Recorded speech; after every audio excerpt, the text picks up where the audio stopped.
रोज मरती हूँ, रोज जीती हूँ। कितनी दफा मैंने खुदकुशी करने की कोशिश की। मैं रोज जीती हूँ, मैं रोज मरती हूँ, कितनी दफा मैंने खुदकुशी करने का सोचा।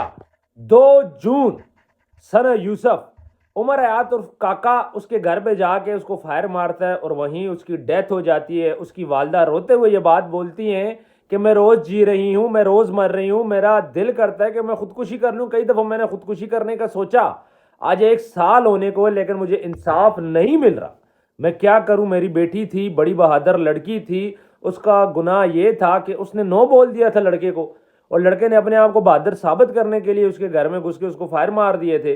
ये बड़ा ही अफसोसनाक वाक़या जो कि इस्लामाबाद के अंदर हुआ था। लेकिन उससे अफसोसनाक बात यह थी कि सोशल मीडिया के ऊपर भी इतना हाईलाइट हुआ।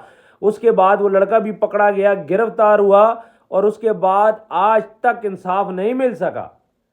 और यही उसके जो घर वाले हैं सना यूसुफ के अदालतों के चक्कर खा रहे हैं, दरबदर हो रहे हैं।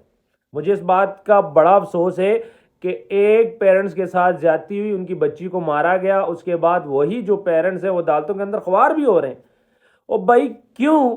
जब सीसीटीवी फुटेज मौजूद है, लड़का मान रहा है, सब कुछ हो रहा है, उसके बावजूद केस को लंबा क्यों चलाया जा रहा है?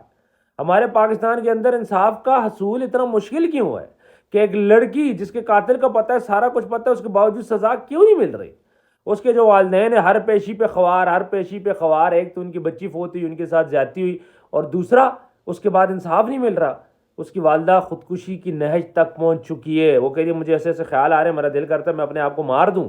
एक तो मेरी बच्ची मेरे से छीन ली, उसके बाद मुझे इंसाफ नहीं मिल रहा। वो ये कहती है कि जिसने मेरी बच्ची को मर्डर किया, इस लड़के को सज़ा होनी चाहिए, सख्त से सख्त सज़ा होनी चाहिए। मुझे ये बताइएगा कि सना यूसुफ इतना सोशल मीडिया पे हाईलाइटेड केस, जो कि हमारी सब जो इदारे हैं उनको भी पता है, सबको पता है, उसके बावजूद ये केस सॉर्ट आउट क्यों नहीं हो रहा? उसके बावजूद इंसाफ क्यों नहीं मिल रहा? उसके बावजूद अदालतों के अंदर सारी चीज़ें क्यों चल रही हैं? सब बच्चे को पता है कि भाई उसको किसने मारा है।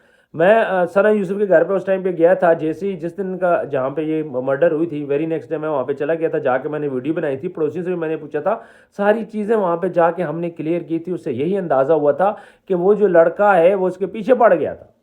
वो जो लड़का है वो इससे मोहब्बत करता या टाइम मांगता, वट एवर जो भी करता, ये लड़की का कसूर तो नहीं था कि भाई आप लड़का अगर आपसे मोहब्बत करते हैं, आप उसको नो बोलते हो, फिर वो क्या करते हैं, आपको मारने के लिए आ जाता। खैर इन शॉर्ट, पाकिस्तान के अंदर इंसाफ का हसूल बहुत मुश्किल हो गया है। ये उमर हयात उर्फ काका जो कि गरीब घर का लड़का है, अगर उसको भी सज़ा नहीं हो रही तो फिर सज़ा किसको होगी भाई? अदालतों के अंदर कैसे चल रहे हैं हमारे, सब कुछ हो रहा है, उसके बावजूद इंसाफ क्यों नहीं मिल रहा? सोचने वाली बात है। आप भी इस पर ज़रूर सोचिएगा कि पाकिस्तान के अंदर इंसाफ लेना इस टाइम पे बहुत ज़्यादा मुश्किल हो गया है।